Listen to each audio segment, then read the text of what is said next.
Abul Faraj Ibnul Jauzi meriwayatkan dengan sanadnya dari Abdullah bin Umar radhiyallahu anhu, dia berkata, tatkala Nabi Nuh alaihissalam menaiki kapal besar yang telah dibuatnya, sebuah bahtera yang dibuat oleh Nabi Nuh, tatkala beliau ingin menaikinya, maka dia melihat seorang yang seperti seorang tua yang tidak dikenal. Nabi Nuh alaihissalam bertanya kepadanya, mengapa kamu ikut masuk ke kapal ini, ke bahtera ini? Lalu orang tua itu menjawab, saya masuk karena ingin merusak hati para sahabatmu, hingga hati mereka bersama saya, sedangkan jasad mereka bersama kamu. Nabi Nuh alaihissalam berkata padanya, keluarlah kamu wahai musuh Allah.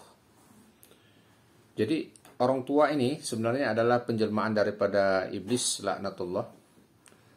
Dia berkata, ada 5 perkara yang saya gunakan untuk membinasakan manusia.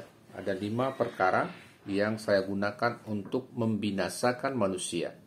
Saya akan memberitahukan 3 hal kepadamu, sedangkan yang 2 hal lagi tidak akan saya beritahu. Maka Allah Subhanahu wa taala menurunkan wahyunya kepada Nabi Nuh alaihissalam agar beliau menyuruh untuk memberitahukan 2 hal yang disembunyikan tadi dan mengabaikan 3 hal yang lainnya.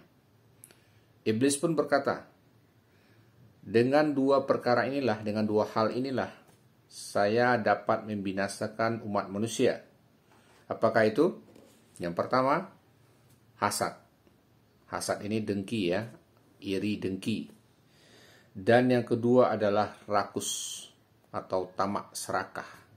Jadi dengan 2 hal inilah iblis akan menghancurkan banyak sekali umat manusia, yaitu dengan hasad dan dengki. Inilah peristiwa ataupun kisah pertemuan Nabi Nuh dengan iblis laknatullah yang menyamar iblisnya atau mewujudkan dirinya sebagai seorang tua ketika Nabi Nuh akan menaiki bahteranya ketika akan terjadi banjir besar di zaman Nabi Nuh alaihissalam tersebut. Jadi hasad dan ria ya, hasad dan rakus atau tamak.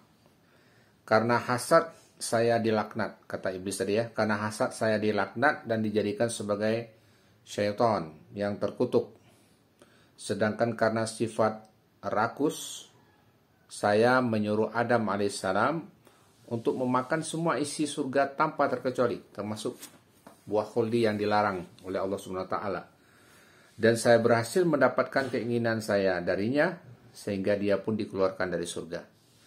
Mudah-mudahan kisah ini menjadi pelajaran yang sangat berharga bagi kita supaya kita bisa menghindari 2 sifat ini ya, penyakit hati ini yang menjadi senjata iblis untuk menghancurkan umat manusia. Mudah-mudahan bermanfaat. Assalamualaikum warahmatullahi wabarakatuh.